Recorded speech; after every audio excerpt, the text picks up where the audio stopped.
ونصلي ونسلم على رسولنا الكريم أما بعد فقد قال الله تبارك وتعالى هو الذي أرسل رسوله بالهدى ودين الحق ليظهره على الدين كله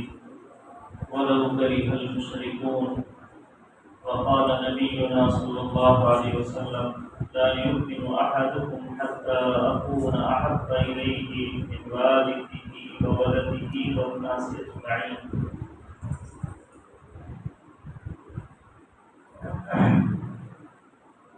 بزرگان محترم عزیزان گرامی، ربیع الاول کا مہینہ شروع ہونے کو ہے اور اس مہینے میں حضرت صلی اللہ علیہ وسلم کی سیرت طیبہ کو سننے، سنانے، پڑھنے، پڑھانے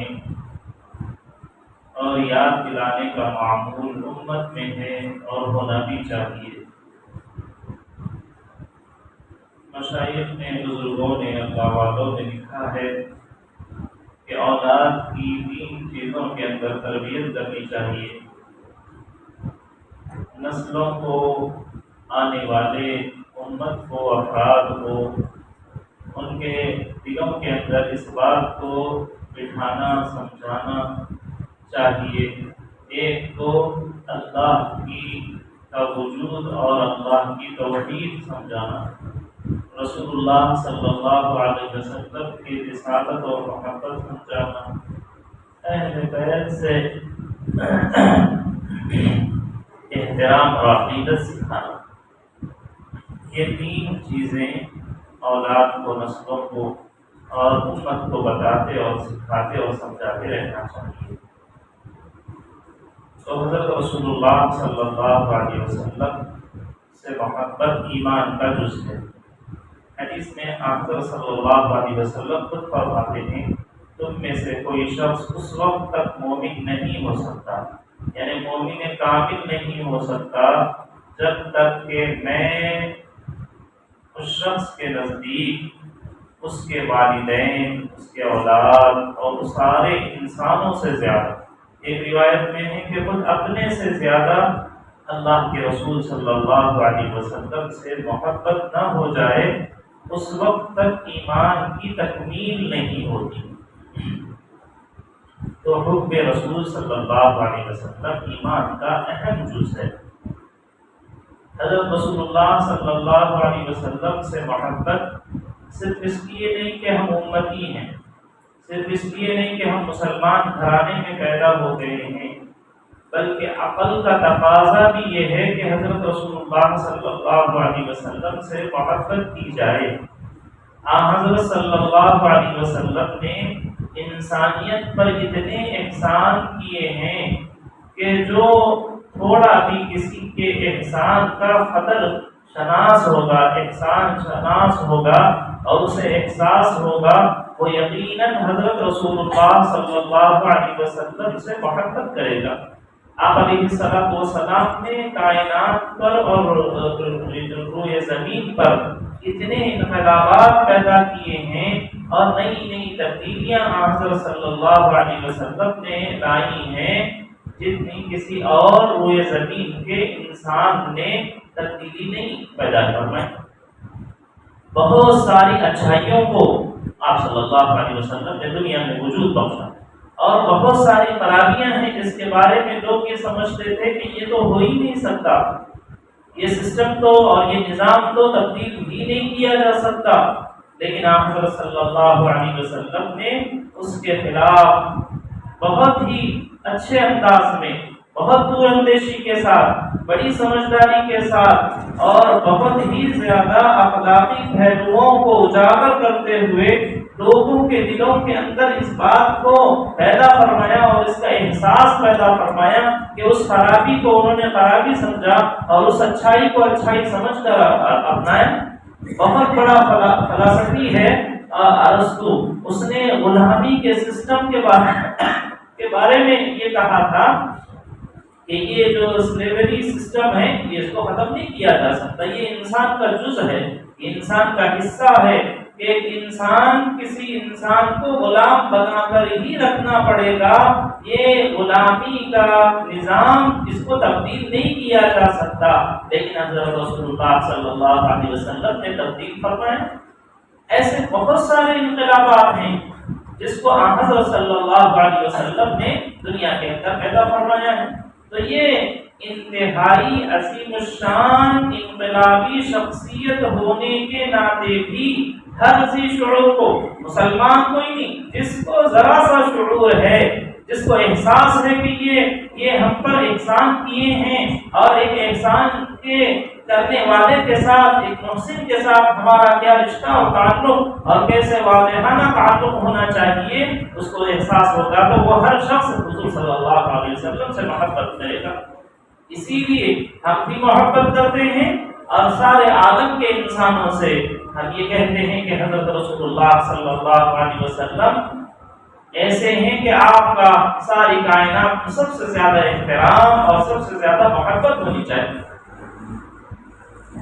قریب کے زمانے میں مائیکل ہارٹ ایک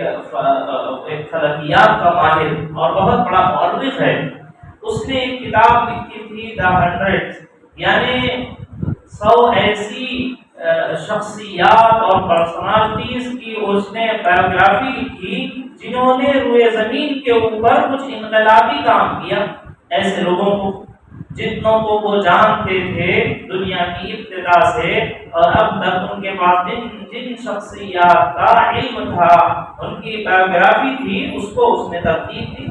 اور ایک کتاب لکھی اور بہت اچھی کتاب لکھی۔ اور جب اس نے 100 لوگوں کا انتخاب اور شخصیات کا انتخاب کیا تو اس کتاب میں سب سے پہلے ہم سب کے آقا جناب محمد رسول اللہ صلی اللہ علیہ وسلم کو ان 100 میں بھی فرسٹ نمبر پر رکھا۔ تو خود اس کے عیسائی لوگوں نے، وہ عیسائی تھا، تو لوگوں نے کہا کہ تم عیسائی ہو تو تم کو کم از کم اپنے مذہب کا لحاظ کرتے ہوئے حضرت سیدنا عیسیٰ علیہ السلام کی سیرت کو، آپ کی حیات طیبہ کو سب سے پہلے رکھنا چاہیے تھا۔ اور بہت لوگ اس سے ناراض بھی ہوئے، لیکن اس نے دلائل سے ثابت کیا کہ میں نے کیوں حضرت رسول اللہ صلی اللہ علیہ وسلم کو سب سے بڑی شخصیت قرار دیا۔ حالانکہ لوگوں نے کہا کہ اس وقت جب تم کتاب لکھ رہے ہو جتنے مسلمان ہیں ان کے ڈبل عیسائی ہیں، تعداد میں ان کی کثرت ہے آج بھی، تو تعداد کو دیکھ کر تو کم از کم تم کو چاہیے تھا کہ عیسائی مذہب کو یا حضرت عیسیٰ علیہ السلام کو سب سے نمبر 1 رکھتے، لیکن اس نے کہا کہ ایسی بات نہیں ہے۔ پھر دلائل سے اس نے ثابت کیا کہ حضرت رسول اللہ صلی اللہ علیہ وسلم کا انقلاب اور دیگر لوگوں کا انقلاب کیسا تھا، بہت کم نقصان کے ساتھ بڑے بڑے فوائد حضرت صلی اللہ علیہ وسلم نے حاصل کی، بہت کم مدت میں بہت کم نقصان کے ساتھ بہت بڑی اصلاح، بہت بڑی خرابی کو ختم فرمایا، بہت بڑی اچھائی کو آپ علیہ السلام دنیا میں لائے۔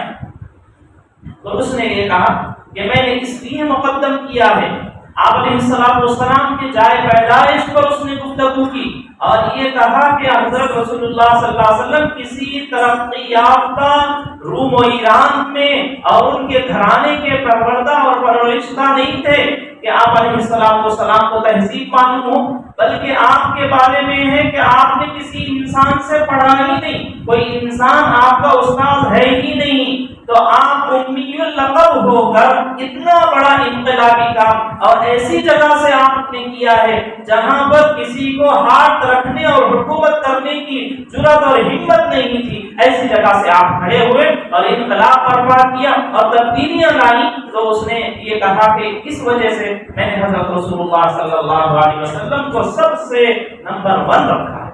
آپ علیہ السلام دنیا میں تشریف لائے، خود حضرت جعفر بن ابی طالب رضی اللہ تعالیٰ وہ حبشہ گئے اور حبشہ کے بادشاہ نے اپنے دربار میں بلا کر پوچھا کہ تم لوگ اسلام کیوں قبول کر رہے ہو اور اسلام قبول کیے ہو تو اس پر ایسے جنگ کیوں گئے ہو اور اس کے لیے جان دینے کے لیے کیوں تیار ہو رہے ہو اور حضرت رسول اللہ صلی اللہ علیہ وسلم سے اتنی والہانہ محبت کیوں ہے؟ تو حضرت جعفر بن ابی طالب رضی اللہ تعالیٰ نے کہا یا ایھا الملک كنا قوما اهل الجاهليه نعبد الاصنام ہم ایک جاہل قوم تھے، ہم لوگوں کے پاس کوئی تعلیم ہی نہیں تھی، ایجوکیشن نام کی کوئی چیز ہی ہمارے پاس نہیں تھی۔ ہمارے خاندانوں اور نسلوں کے اندر ایک آدھا آدمی ایسا نہیں تھا جو پڑھا لکھا ہو جائے۔ تو سب سے بڑا کام حضرت صلی اللہ علیہ وسلم نے ہمارے درمیان میں علم کی روشنی اور تعلیم کی اہمیت کو اجاگر فرمایا، اور گھر گھر علم کے حاصل کرنے کا شوق پیدا فرمایا، یہاں تک کہ بڑی تعداد میں لوگ ہمارے پاس تعلیم کے لیے آتے رہے۔ تو حضرت جعفر بن ابی طالب رضی اللہ تعالیٰ نے کہا کنا قوما اہل الجاہلیہ، ہم جاہل لوگ تھے، ہم کچھ نہیں جانتے، پڑھنا لکھنا ہمارے نسلوں میں تھا ہی، ہم 10 تک کی گنتی بھی ہم کو نہیں آتی تھی پوری طرح سے۔ آپ علیہ السلام نے ہمارے درمیان میں سب سے پہلا انقلابی کام تعلیم کا کیا اور سب کو تعلیم سے جوڑا۔ وَنَعْبُدُ الْأَصْنَامَ، اور جہالت کی وجہ سے سب سے پہلی غلطی یہ ہوتی تھی کہ ہم اللہ سے ناواقف تھے اور بتوں کی پرستش کیا کرتے تھے اور ان کی پوجا کرتے تھے۔ نعبد الاسنام، جب آدمی اللہ کا علم نہیں ہے تو وہ اللہ تک پہنچ نہیں پائے گا، اور جب اللہ تک نہیں پہنچے گا تو پھر وہ ہر جس سے پیدا ہو رہا ہے یا ہر وہ جس سے نقصان ہو رہا ہے اس کو وہ اپنا خدا سمجھے گا اور اس کو اپنا نافع ذات سمجھے گا اور اس کے سامنے اپنی منتیں رکھے گا اور اس کے سامنے وہ اپنا سر جھکائے گا اور سب کچھ اس کو سمجھنے لگے گا۔ یہ بڑی خرابی ہوگی۔ اور فرمایا وَنَأْتِي الْمَيْتَ، ہم مردار کھاتے تھے، اچھی چیز کیا ہے نہیں معلوم، بری چیز کیا ہے، مفید کیا ہے، مضر کیا ہے، فائدہ مند کون سی ہے، نقصان کوئی چیز نہیں۔ نَأْكُلُ الْمَيْتَ، مردار کھایا کرتے تھے۔ وَنَأْتِي الْفَوَاحِشَ، مردار اور حرام کھانے کی وجہ سے گناہ ہم کیا کرتے تھے۔ اور وَنَسِيءُ الْجُورَ، اور جوار ہم پڑوسیوں کے ساتھ ظلم کیا کرتے تھے۔ اور وَيَأْكُلُ الصَّعِقَوِيُّ مِنَّا الضَّعِيفُ، ہم میں جو طاقتور تھا وہ چھوٹوں کے اوپر ظلم کیا کرتا تھا۔ اور ہمارے ظلم کی داستانیں اور لڑائی جھگڑے اتنے عام تھے کہ چھوٹی چھوٹی باتوں کے اوپر برسوں ہمارے پاس جنگیں چلتی تھی۔ یہ بد امنی کو، علم کو آپ صلی اللہ علیہ وسلم نے عام کیا۔ علم عام ہونے کی وجہ سے ہم لوگوں کے درمیان کے جھگڑے کم ہوئے اور امن برقرار رہا، ورنہ سالوں سال گزر جاتے تھے۔ ایک چھوٹی سی بات ہوئی کہ کسی کے جانور نے کھیت میں جا کر رکھے ہوئے انڈوں کے اوپر پیر رکھ دیا، تو اس انڈے کے مالک نے اونٹ کے اوپر وار کیا اور اس کے اوپر تیر چلائی اور اس کو ختم کر دیا۔ اونٹ کے مالک نے انسان کو ختم کر دیا۔ پھر اس کے مقابلے میں اس کے قبیلے والے آئے، اس کے قبیلے والے آئے، برسوں برس ہماری یہ جنگیں چلا کرتی تھی اور ہم اپنی بچوں کو اور نسلوں کو یہ عہد اور وعدے لیا کرتے تھے کہ تم وعدہ کرو کہ تم یعنی مرتے دم تک اس جنگ کو جاری رکھو گے اور اپنی تلواروں کو نیام میں نہیں رکھو گے اور جھگڑے کرو گے اور جنگ و جدال کرو گے اور انتقام اور بدلے لو گے۔ تو ان کا کام ہی جنگ تھی، ان کے کام ہی روزانہ کی لڑائی تھی، ان کی نسلیں اس کے اندر تباہ ہو رہی تھی۔ حضرت رسول اللہ صلی اللہ علیہ وسلم نے اس علاقے میں امن کو، پیس کو اور وار کو ختم فرمایا۔ صحابی کہہ رہے ہیں کہ ہم حضور سے کیوں محبت کرتے ہیں؟ ایک تو وجہ یہ بتائی کہ اس لیے کہ آپ نے ہمیں تعلیم کی اہمیت بتائی، تعلیم کی وجہ سے ہمیں معلوم ہوا اچھا اور برا کیا ہے۔ دوسری چیز، آپ علیہ السلام نے ہمارے علاقوں کے اندر امن کو پیدا کیا۔ آپ صلی اللہ علیہ وسلم ابھی 20 سال کے ہی تھے، اس وقت میں جنگ فجار چلی، اور جنگ فجار کے بعد آپ صلی اللہ علیہ وسلم نے سارے مکہ کے لوگوں کو اپنے پاس بلایا اور بٹھایا اور سمجھایا کہ دیکھو یہ کیا کر رہے ہو، کتنوں کی جانیں چلی گئی اور کتنوں کے گھر تباہ ہو گئے، بچے یتیم ہو گئے اور عورتیں بیوہ ہو گئی اور ہم لوگ خلاص ہو گئے، ان کی معیشت تباہ ہو گئی ہے ہماری، یہ لڑائی کیوں کر رہے ہو؟ ہم معاہدہ کریں گے، امن کا معاہدہ۔ تو حضور علیہ السلام نے، آپ جب کہ ابھی 20 سال کے ہی ہیں، 4 بڑے لوگوں کو جمع کر کے ان سب کو بٹھا کر سارے مکہ کے اندر امن کا معاہدہ طے کیا۔ آپ صلی اللہ علیہ وسلم نے کہا ہم لڑیں گے کس کے خلاف لڑیں گے؟ ہم اس بات کے خلاف لڑیں گے کہ ہمارے ملک میں بدامنی نہ ہو، ہم لڑیں گے اس کے خلاف جو عہد کے کو پورا نہیں کر رہا ہے، جو ظالم ہے اس کے خلاف ہم لڑیں گے، مظلوم کا ہم ساتھ دیں گے، یتیموں کا ہم ساتھ دیں گے، مسافروں کے ساتھ ہم ان کی حفاظت کریں گے۔ آپ علیہ السلام نے مکہ کے اندر امن کو برقرار رکھا۔ بڑی جنگ ہو رہی تھی، واقعہ بہت مشہور ہے کہ کعبے کی تعمیر کا موقع تھا، حجر اسود کو لے کر لوگوں میں لڑائی ہو گئی۔ کعبہ تعمیر ہو رہا تھا، مکہ المکرمہ اچھا کام کر رہے تھے، کعبے کی دیواریں پوشیدہ ہو گئی تھی تو تعمیر نہیں شروع کی گئی۔ اب جب تعمیر کا موقع یہاں تک پہنچا کہ حجر اسود کو دیوار میں لگانا تھا، اب جتنے قبیلے اس میں شریک تھے سب نے کہا کہ حجر اسود ہم رکھیں گے، اور پھر جب یہ بات امن کی صلح کی کچھ نظر نہیں آئی تو خون میں اپنے ہاتھوں کو اور تلواروں کو رکھ کر انہوں نے قسم کھائی کہ پھر سے اب مکہ کے اندر جنگ شروع ہوگی، اور اگر ہم کو ہمارا حق نہیں دیا جائے گا تو ہم لڑائی کریں۔ آپ صلی اللہ علیہ وسلم نے اس ہونے والی خطرناک خون ریزی والی جنگ کو رکایا ایک ہلکے سے آپ کے صحیح مشورے کی وجہ سے۔ تو یہ وجہ تھی کہ صحابہ کہتے ہیں کہ ہم حضور سے اس لیے محبت کرتے تھے، ہم حضور سے اس لیے محبت کرتے تھے کہ آپ نے بچوں کے حقوق کی بات کی، ہم حضور سے اس لیے محبت کرتے تھے کہ آپ نے عورتوں کے حقوق کی بات کی، آپ سے محبت اس لیے کرتے تھے کہ آپ نے ماؤں کے حق کو بتایا،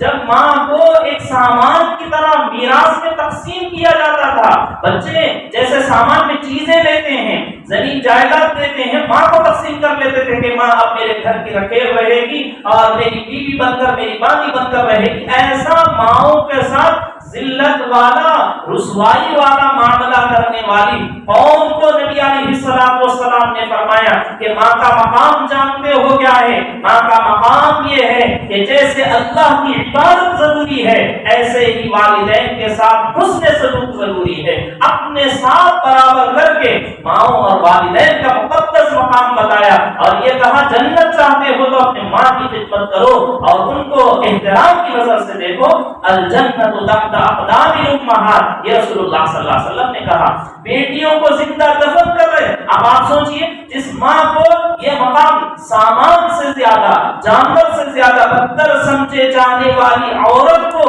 آپ نے جنت کا نشان قرار دیا، تو وہ عورتیں حضور سے محبت نہیں کریں گی، وہ اسلام کی طرف نہیں۔ ایسے ہی ہم اسلام کی طرف نہیں آ گئے، ایسے ہی رسول اللہ سے ہماری محبت، یہ انقلابی کارنامے ہیں نبی علیہ السلام کے۔ آپ نے بچیوں کو حقوق دلائے،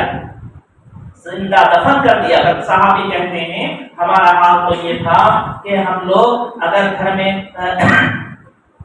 پیدائش کا موقع ہے تو پہلے سے ہی گڑھا کھود کے رکھتے تھے اور اس کے اوپر ایک تختہ رکھ دیتے تھے، اور جیسے ہی ہم کو ولادت کے بعد معلوم ہو کہ یہ لڑکی ہوئی ہے تو اس کا چہرہ دیکھنا گوارا نہیں کرتے تھے، اس کو نحوست سمجھا کرتے تھے۔ تو جو گڑھا کھود کر اس پر لکڑی رکھی گئی ہے، چکلا رکھا گیا ہے، ولادت کے بعد اس چکلے کو ہٹا کر اس بچی کو اس میں زندہ دفن کر دیا کرتے تھے۔ ان بچیوں کے بارے میں حضور علیہ السلام نے فرمایا کننا سترا من النار، لڑکی وہ ہے اگر تم اس کی صحیح تعلیم تربیت کی اور اس کی صحیح نشو و نما اور پرورش کرو گے اللہ دوزخ سے تم کو بچا لے گے۔ یہ اخلاقی انقلاب نبی علیہ السلام، بہنوں کا، بیٹیوں کا، ماؤں کا، عورتوں کے حقوق نبی علیہ السلام نے سکھائے، مظلوموں کی نبی علیہ السلام نے حقوق سکھائے، غلامی کے سسٹم کو نبی علیہ السلام نے ختم فرمایا، اور ملک ہونے کی کوشش کی، اور لوگوں نے بھی کوشش کی کہ یہ جو غلامی کا سسٹم ہے، سلیوری سسٹم ہے، اس کو ہم ختم کریں۔ یورپ اور امریکہ کے اندر بھی کوشش کی گئی اور ایک اعلان کر دیا کہ پہلے زمانے میں سارا نظام جو چلتا تھا وہ غلاموں کے اوپر، اگر آپ کے پاس کھیت ہے تو اس کے پاس 100 غلام ہیں، اس کے کام کر رہے ہیں، آپ کے پاس کوئی کمپنی ہے اس کے اندر اس کے غلام کام کر رہے ہیں، سب ہر جگہ بازار گئے ہوئے ہیں تو وہاں سے سامان اٹھا کے لانے کے لیے کوئی کار اور گاڑی اور موٹر اور سائیکل نہیں ہوا کرتی تھی، غلام ہوتا تھا وہاں سے سامان اٹھا کے لایا کرتے تھے، ہر کام کے اندر جزء لازم کی طرح غلام رہا کرتے تھے۔ تو لوگوں نے حقوق انسانی کی بات کرنے والوں نے لوگوں نے سوچا کہ بھئی یہ بھی انسان ہیں، ہم لوگ بھی انسان ہیں، ان کے اوپر جانوروں سے زیادہ بدتر ظلم ہو رہا ہے، اس سسٹم کو ختم ہونا چاہیے۔ تو یورپ اور امریکہ نے اعلان کر دیا کہ کل سے غلامی کا سسٹم ختم ہو گیا، کوئی انسان کسی انسان کا غلام نہیں رہے گا، لیکن اس کی وجہ سے کتنا نقصان ہوا، ملک کی معیشت تباہ ہوئی، اور اس کی وجہ سے غلاموں نے آقاؤں کو قتل کیا، اور بہت سارے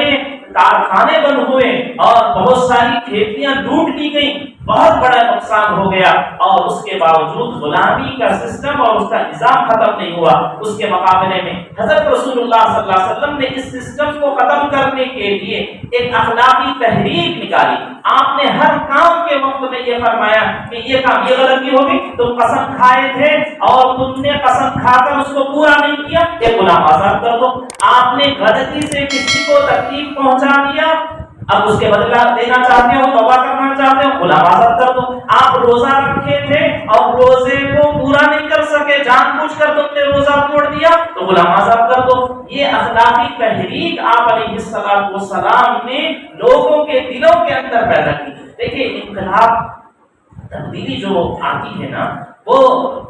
حکم دینے سے نہیں آتی۔ آج تو آپ ہمارے اپنے بچوں کو حکم دے کر کام نہیں کرا سکتے، آپ کے باغی ہو جائیں گے بچے۔ اگر کوئی استاذ ہے، وہ کوئی کام کرانا چاہتے ہیں، وہ ایک سسٹم بنا دیے کہ تم یہ صفائی کرو، تم یہ کرو، تم جو کرو، بچوں سے بولتی ہے کہ تم صبح اٹھ کے جھاڑو دو، فلاں کرو، تو وہ یہ سمجھیں گے کہ یہ تو ہمارے اوپر بہت زیادہ ظلم ہو رہا ہے۔ جو ہی وہ کچھ قابل بنیں گے تو سب سے پہلے وہ والدین کے اور اپنے اساتذہ کے اور اپنے بڑوں کے باغی ہو جائیں گے، وہ آپ سے ملنا بھی نہیں چاہیں گے۔ حضرت رسول اللہ صلی اللہ علیہ وسلم نے یہ باغیانہ کردار بچوں کے اندر اور چھوٹوں کے اندر پیدا نہ ہو، اس کے لیے ان کے اندر وہ جذبے پیدا فرمائیں۔ آپ نے کہا کہ ایک غلام آزاد کرو گے تو یہ فائدہ ہوگا، اور اللہ تم کو دوزخ سے آزاد کر دیں گے، اور ہر اس کے جسم کے حصے کو آزاد کرنے کا اجر و ثواب ملے گا۔ ایسے آپ علیہ السلام نے ان کے دلوں کے اندر اس کا احترام پیدا فرمایا کہ یہ ثواب ملے گا، یہ کام، اور پھر خود آپ کر کے دکھا دیتے۔ آپ نے 63 غلاموں کو اپنی زندگی میں آزاد کیا۔ امی جان عائشہ رضی اللہ تعالیٰ عنہ نے 66 غلاموں کو آزاد کیا۔ عبد الرحمن بن عوف رضی اللہ تعالیٰ عنہ نے 30,000 غلاموں کو آزاد کیا، اور چند سالوں کے اندر پورا غلامی کا سسٹم جزیرۃ العرب سے حضرت صلی اللہ علیہ وسلم کی اس دور اندیشی سے ختم ہوا۔ آج جا کر آپ دیکھ لیجیے جزیرۃ العرب میں کہیں آپ کو معلوم نہیں ہوگا کہ یہ غلام تھے پہلے اور یہ لوگ تھے آقا، ایسا آپ نے سب کو ختم، اور پھر غلاموں کو وہ مقام عطا فرمایا۔ حضرت سیدنا بلال حبشی رضی اللہ تعالیٰ نے مدینے کے گورنر ان کو بنا دیا گیا، کتنا بڑا مقام۔ ہمارے ملک میں ایسے بہت سارے بادشاہ گزرے ہیں جو غلام تھے، لیکن اسلام کی برکت سے ان کو وہ مقام ملا کہ وہ بادشاہ بن گئے۔ تو حضرت رسول اللہ صلی اللہ علیہ وسلم نے بہت ساری تبدیلیاں دنیا کے اندر لائی ہیں جو انسانوں کے لیے ضروری تھا، اور کچھ خرابیاں تھے انسانوں کے اندر، اس کو دور کرنا ضروری تھا۔ تو آپ نے بہت سے لوگوں نے کوشش کی، لیکن حضرت صلی اللہ علیہ وسلم کی کوششیں بہت کامیاب رہی، بہت مفید رہی، اور بڑا اس کی وجہ سے تبدیلی لائی گئی۔ مثال کے طور پر حضرت صلی اللہ علیہ وسلم کے زمانے میں لوگ سمجھتے تھے کہ بھئی شراب پینا غلط ہے۔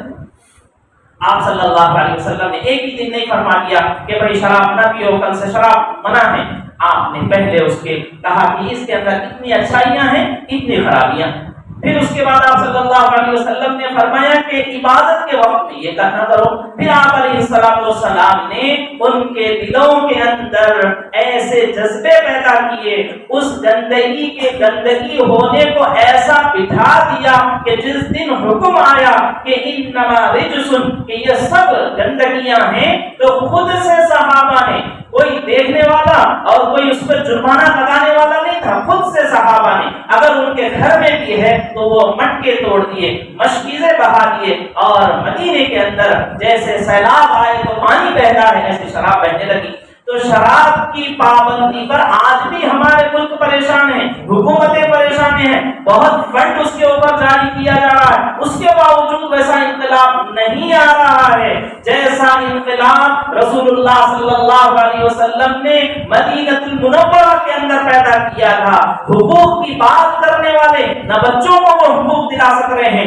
نہ عورتوں کو وہ حقوق دلا سک رہے ہیں، نہ بوڑھوں کو وہ حقوق دلا سک رہے ہیں، نہ بیواؤں کو وہ حقوق دلا رہے ہیں جو مدینے میں محمد رسول اللہ صلی اللہ علیہ وسلم نے دلائے تھے۔ امن کی بات کرنے والے کتنے ہی پرائزز تقسیم کرتے اور بڑی بڑی کانفرنسیں مقرر کرتے، لیکن جو امن حضرت رسول اللہ صلی اللہ علیہ وسلم نے قائم فرمایا تھا کہ دمشق سے ملک شام سے چل کر تنہے تنہا ایک عورت ہے اور زیورات کے ساتھ چلی ہے اور مکہ پہنچ رہی ہے، پورے راستے کے اندر اس سے جب پوچھا گیا تو اس نے کہا جس چھوٹے کو میں نے دیکھا اس کی آنکھ میں میں نے ماں جیسا احترام اور اس کے رویے میں بیٹا جیسا درد محسوس کیا، نوجوان میں بھائی جیسی شفقت میں نے اور بڑوں کے اندر والد جیسی شفقت اور ان کی سرپرستی میں نے حاصل کی۔ یہ نبی علیہ السلام نے انقلابات اور تبدیلیاں اور اچھائیاں روئے زمین پر پیدا کی تھی۔ اس وجہ سے ہم کو رسول اللہ صلی اللہ علیہ وسلم سے محبت ہے اور آپ علیہ السلام سے سبھی کو محبت، جس کو تھوڑی بھی احسان کی شناسی ہے، جو یہ سمجھتا ہے کہ ان کے احسانات مجھ پر ہیں، تو وہ ہر شخص حضرت رسول اللہ صلی اللہ علیہ وسلم سے محبت کرے گا۔ تو میرے بھائی بزرگوں، ہمیں تو دوہرے طور پر ایک تو آپ کے امتی ہونے کی وجہ سے اور دوسرے حضرت رسول اللہ صلی اللہ علیہ وسلم کے احسانات کے تحت میں ہم لوگ زندگی گزار رہے ہیں، اس وجہ سے حضرت رسول اللہ صلی اللہ علیہ وسلم سے ہمیں محبت ہونی چاہیے۔ اللہ تعالیٰ مجھے اور آپ کو حضرت رسول اللہ صلی اللہ علیہ وسلم سے سچی پکی محبت نصیب فرمائے۔ وآخر دعوانا